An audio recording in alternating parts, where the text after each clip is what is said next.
was at CPAC last year, and I had a chance to speak to Geert Wilders, who also has been an outspoken critic of Islam. And we had to meet him in a hotel room.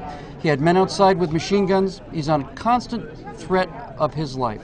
You grew up as a young girl in Syria. Yes. Endured an awful lot there, but I was wondering if you could tell us a little bit about what growing up, first of all, under Islam is like for young women. I was born and raised as a Muslim, and I suffered living under Islamic Sharia for 30 years of my life. Women under Islamic Sharia have no rights. Tell us about a specific of what might happen in a typical day. We are brainwashed to believe that we are not mentally fit to control our lives. So any male in our environment have the right to control my life more than I do. Can you give me a specific example of what you might have gone through? I was a medical doctor and I practiced medicine for 9 years in my country. My brother has never graduated from high school. If I have to leave the house, I need his permission. It's outrageous. Yes, it is outrageous. It is outrageous. And I wasn't myself. I was just dead fish driven by the current. And this is true for hundreds of millions of women across the world. For every woman in any Islamic country, this is how life looks under Islamic Sharia. And you can't escape it, can you? If a woman was raped, she has to bring 4 witnesses in order to prove her case. 4 witnesses to a rape? 4 witnesses. Who are going to testify on her behalf. Otherwise, she will be stoned to death.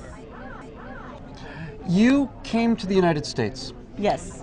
As do so many thousands of people every year, looking for freedom, looking to escape this kind of repression. But this religion has followed you here, hasn't it? You're not able to live a life of freedom and ease. This is the problem, and that's why I am risking my life. Because if we lost America, where else I can immigrate? We are seeing signs in America now, the same signs that we saw in Europe 20, 30, 40 years ago, that Sharia law is very slowly, in what seems like reasonable sort of small cases, is starting to be established in the United States. You, more than anybody, understands the consequences of this. What are we really heading for if we allow this to continue? Muslims believe they don't have to be the majority in order to take over.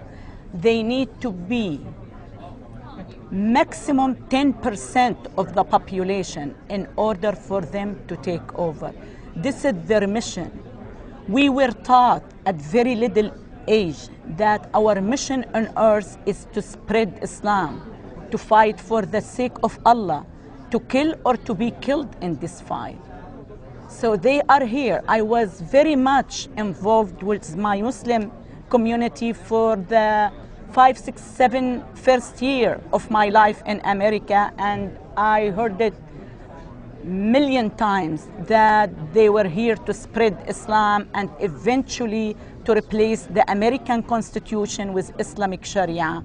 And you need to understand your concept of time because it's totally different than yours. You're looking at centuries, millennia. They are very well trained to be patient with time. If not today, tomorrow. If not tomorrow, after 200 years, we will achieve our goal, which is to submit the whole world to Islam. There's something I'd really like for you to help clear us up on.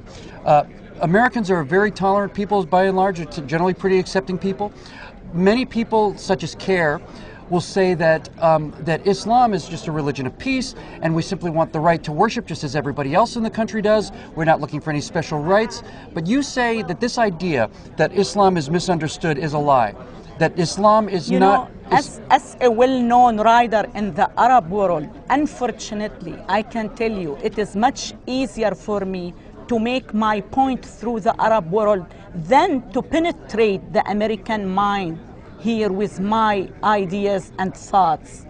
You know, because I can understand why Americans are raised to live by the ethical American code, which doesn't allow them to judge people based on their religious background. But Americans need to know that Islam is not a religion. Islam is a very political, very dangerous political ideology. That's right. You cannot be a true American and a true Muslim at the same time. There is no way. I believe that's true. There is no way you can connect the some laws somewhere or another have to be disregarded. Yes. You cannot They're be antithetical. true American. There is no Muslim American. There is Muslim who live in America or Americans who are from Muslim background. Totally different, two different things.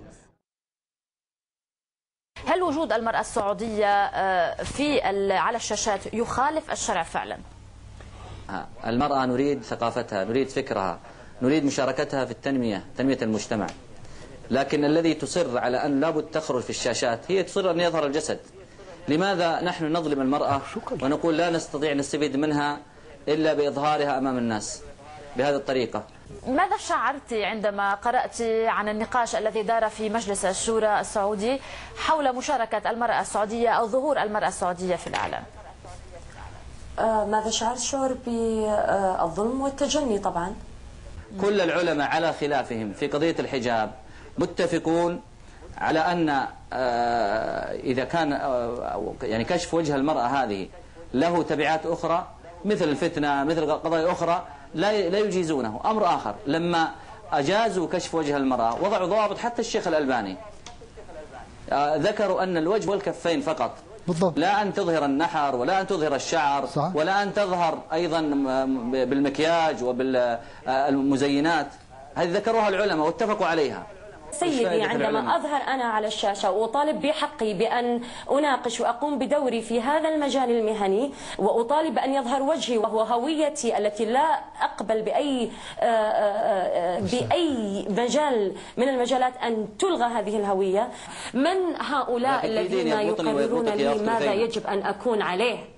لماذا تعاملوني كسيدة كأنني ناقصة الأهلية وهنالك دائما صوتا ذكوريا يقرر لي ما يجب أن أكون عليه؟ أنا سيدي رب العالمين سواني معك في الواجبات وفي العقاب وفي الثواب. عندما تصوم أنا أصوم، عندما تصلي أنا أصلي، عندما تسرق تقطع يدك وعندما أسرق تقطع يدي. وهذا دليل أكبر وأعظم على أنني لست ناقصة الأهلية وأعي ماذا أفعل وأعرف كيف أحترم نفسي. وليد استغرب أن أقوم كمذيعة بوصف مجتمعي السعودي بأنه يعني يتعرض إلى غسيل دماء، وهذا شيء غير مستغرب بتاتا يا أستاذ وليد أو دكتور وليد، طالما أننا منذ سن السابعة تقريبا أو السادسة في سن حياتنا المدرسية الأول الابتدائي وحتى الثانوية العامة ثالث ثانوي عندما نبلغ 18 عاما وحتى بعد أن ندخل الجامعة ونحن نتلقى ونتلقى ونتلقى ونحفظ ونحفظ ونحفظ، ومن يجرؤ منا ويناقش ويسأل أو يتساءل يوصم باستغفر الله، عليك تستغفر الله، قد الآن تقوم بما يدخلك جهنم وأنتم من تخوفون الناس بجهنم فجلبتموها لهم على الأرض، جلبتم الجحيم للناس، قمتم بالطمس ومنع الكتب للمدارس الفكرية المختلفة، منعتم العقل من أن يتحرك ومن أن يفكر ومن أن يقارن ومن أن يختار، وهو العقل الذي كرمه الخالق بأن يكون له رأي في اختيار مصيره في بين جنة ونار. ربنا أكرم الإنسان بأن جعله مختارا يختار مصيره في هذه الحياة وفي الآخرة له العاقبة، وإنما العمل بالنية، والنية الصالحة علمنا إياها المعلم الأكبر بأنها هي محرك كل تصرفاتنا. سيدي نعم، نحن مغسولة أدمغتنا يوميا من خلال المدارس، من خلال مدارس تحفيظ القرآن التي نطالب دائما بأن لا تكون تحفيظا بقدر ما تكون تفهيما وتفسيرا ومعرفة لمفاتيح اللغة العربية التي هي سر الخوض في القرآن الكريم وفهم أسراره. كفانا تلقيا كالببغاءات. نعم نحن مغسولة أدمغتنا إلا من in America for quite a while now, and you've seen a great deal of American society and how varied it is and so many different belief systems and so on. But you're here now at CPAC, surrounded by conservatives, many young conservatives. Are you hopeful about what you see here at CPAC? Are you? Of course I am. I have to have hope in order for me to keep going. What is it about CPAC that gives you hope? You know, I see the younger generation because our future depends on younger generation. And do you think that the young people that you see here at CPAC, do you think they have some awareness of this threat? Yes, I believe soon they will get involved and choose the right leaders to do what it needs for this country to be protected against Islamic evil. Let's talk, speaking of that, let's talk very briefly about CARE, the Council of American Islamic Relations. They've said that your presence here is hate-mongering, that you're a hateful person, that CPAC is tainted basically by the presence of having you here, but you're simply coming and saying, this is what Islam is, this is what Islamic tenet is, this is what they believe. How do you respond to those charges? In order for them to know what hate means, they need to listen to the preaching machine in any mosque, in any Islamic city, in any Islamic country on Fridays. Well, tell us. Americans don't get to listen to those messages. Just tell us what you might hear. You can go and randomly choose any Islamic city throughout the Islamic world. Go inside any mosque on a Friday and listen to the imam of that mosque and how much hate he injects the young generation against the West. Death to America. America must be destroyed. The Jews must be destroyed. The non-Muslims. All of them. All of them. So every time you kill 100 terrorists, this preaching machine creating thousands of not millions terrorists. So that's why I always say this war is mostly ideological war. If you don't fight the ideology, you will never be able to protect this country. I'd like to ask you a personal question. You grew up under the system. You grew up under it, you dealt with it, you were brutalized by it, you've tried to escape it. How does it feel to come to America and have liberals who haven't the faintest idea of what goes on over there tell you, no, you're wrong. This is what Islam is, you see? How does that feel? That must drive you out of your mind. Nobody can argue with me. It is my life. It is my past. It is my You lived it. You were there. And that's why I'm risking my life now. I'm paying a very high price for my decision to speak up against the cruelty of Islamic Sharia and the evil of Islam. I receive death threats on daily basis, telling me where I live, where my children live. These are Muslims who are not only allowed to kill you, they're commanded to kill you. Absolutely, their mission. They're required by their religion to kill you. For the sake of their Allah, they have to kill you. Here in the United States. Here in the, and I don't feel safe. I don't blame here in the United. This is the sad part of it. Well, you're a very brave woman. Anyway, I am enjoying my life because it is a life of my choice.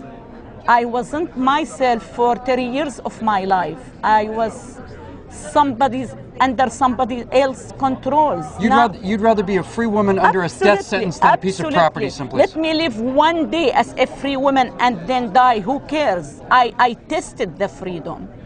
But unfortunately, as you said, most Americans take it for granted and they don't know what it means to be free. For the last 14 years of my life, I haven't missed one day. Every single day, I leave my house at 7 o'clock in the morning with my husband to Starbucks. You're not going to let them beat you, are you? I have a cup of coffee. I look up. If there is God or not, I really don't know. I thank whoever there for giving me the freedom to enjoy this moment. Oh, this country needs more people like you. Just walking down the street without being called a whore is a blessing for me. Just being able to chat with my next door male neighbor without being accused I spent the night with him is a blessing for me. So I know what it means to be living in America.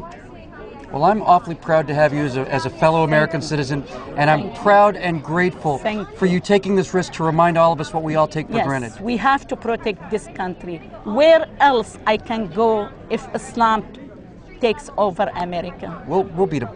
You watch. Absolutely we will. Absolutely. I have no doubt that we will win. Thank you for joining us. Thank you so much. Wafa Sultan's book is called A God Who Hates. This is a remarkable person. You need to support her fight for freedom here in America. For PJTV, I'm Bill Whittle at CPAC 2000. Hey everyone. I have been putting off making a video for a long time, and I have been trying to control my temper in my new effort to be a better person. However, seeing as to how people won't stop being dimwits, I'm gonna have to spell this out for you. Islam is not a race, it's a religion. Therefore, when I say Muslims have to believe in Muhammad, their prophet, and follow him as their ultimate role model, it doesn't mean I'm a racist. Because Islam is not a race. If you believe in Muhammad and Allah, you're a Muslim. If you follow Muhammad as your ultimate role model, you're a Muslim. What did Muhammad do? He was a rapist, a pedophile, a mass murderer, not to mention a warmonger, liar, cheater, thief, adulterer. He took in hundreds of sex slaves, spilled plenty of blood all around the world, all in his name, all on his hands, all because of his teachings. And if you fall for this jihad is self-betterment crap, see, I said I wasn't going to get angry. You deserve anything that comes to you. Because the information is out there, okay? Jihad is not self-betterment. Jihad is from the noun juhd, meaning to put out effort. Okay, now Islam took this Arabic word and turned it into jihad, and that means for the sake of Allah. Jihad is exerting effort for the sake of Allah. Now, what does Allah want? Allah wants everybody to become Muslims. Okay, jihad is mentioned several times in the Quran. Several times in the Quran it's mentioned, kill them and fight them, cut off their heads. Now, some people will say, well, just because it's jihad, it doesn't mean it's violent jihad. Okay, on the terms in Islam where you don't have an explanation in the Quran, you're supposed to refer to Sirah and Sunnah. That's everything that Muhammad said and did. For Muhammad, what he did when he was in Mecca, a pagan place, when he was outnumbered, when he first started on his revelations and he was first trying to convert people, he did it peacefully, secretly. He did it, pretended that he wasn't doing anything, and then was doing everything on the down low. Then he started to call for people to convert on the outside, publicly. Then he got kicked out of Mecca because him and his buddies were troublemakers and the pagans didn't want them there. And what happened? They went to Medina. Okay? Medina already had a following for Muhammad. That was the last time Muhammad ever called for anybody to convert in a peaceful manner. Never again in Muhammad's life did that happen. After that, it was war, it was murder, it was sex slaves, it was craziness. You want an example? Bani Khaybar was a village next to Al-Medina. Muhammad had a dream where one of the women from Bani Khaybar, they were all Jews, had poisoned his water. So the best solution that he could find, this is the Muslim role model, was to go in there and kill everybody and take the women and make them sex slaves. Jawari or a Jariya. That's what they're doing to the Yazidi and Christian women in Syria, in Iraq, by ISIS or ISIL. This is what's happening. They're not bad Muslims. They're perfect Muslims. I have never seen more devout Muslims in my life. And I grew up as one. In the Middle East. By a family that was well known to be very lenient in their religion. Growing up, none of my aunts had wore hijab. None of them prayed 5 times a day. My dad, if you look at him, he wears shorts, he's got necklaces, he's very westernized. Let me tell you, Sharia law is real, jihad is real, and it's not self-betterment. Muslims believe that it's more merciful to kill a non-believer because it is better for them to die than it is for them to live a life outside of Allah and outside of Islam.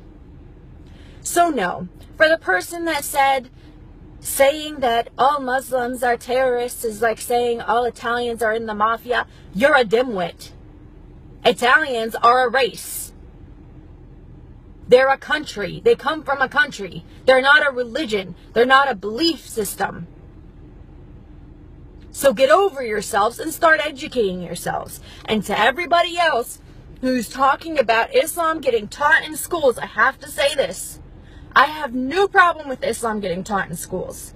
Make sure you actually teach about Islam. I don't want to hear anybody sugarcoating it. I don't want to hear anybody taking out parts that are inconvenient. If you're going to talk about Christianity, you can't teach about Christianity without teaching about Christ. You can't teach about Judaism without teaching about Moses. You can't teach about Buddhism without teaching about Buddha. Don't teach about Islam without talking about Muhammad, his 11 wives, his most favorite, the 9-year-old he used to take off the playground to go and have fun between her thighs. That isn't Islam. You think that's inappropriate? You want me to read you some of the things in the Seerah and the Sunnah? It is nothing. This is nothing compared to what I was taught when I was 6 years old. You want to teach about Islam? Teach about Muhammad's sex slaves. Teach about slavery that was spread around the world by Islam. My black American people, y'all are mad about it? Those are the people that spread slavery. Their merchants are the ones that spread slavery all around the world.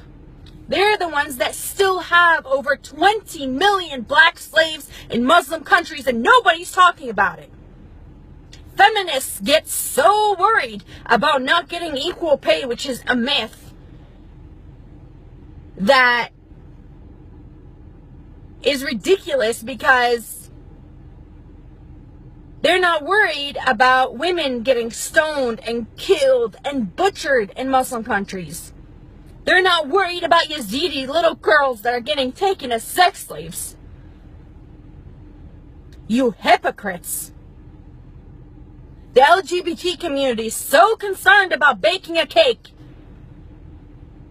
Yet people who are just accused of being gay in Muslim countries are getting thrown off of buildings. You hypocrites. I have had it. If you want to learn, don't come up and challenge me about and give me one incident where a Muslim did one good thing and ignore 1,400 years of violence. You want to know where the Quran talks about jihad? Read the Quran. You want to know about Sunnah and you want to know about Seerah? Read them. They're there. If you have any questions, ask me. I am more than happy to answer. And if you're a Muslim, do not insult my intelligence and try to use taqiyya on me. You're way out of your league.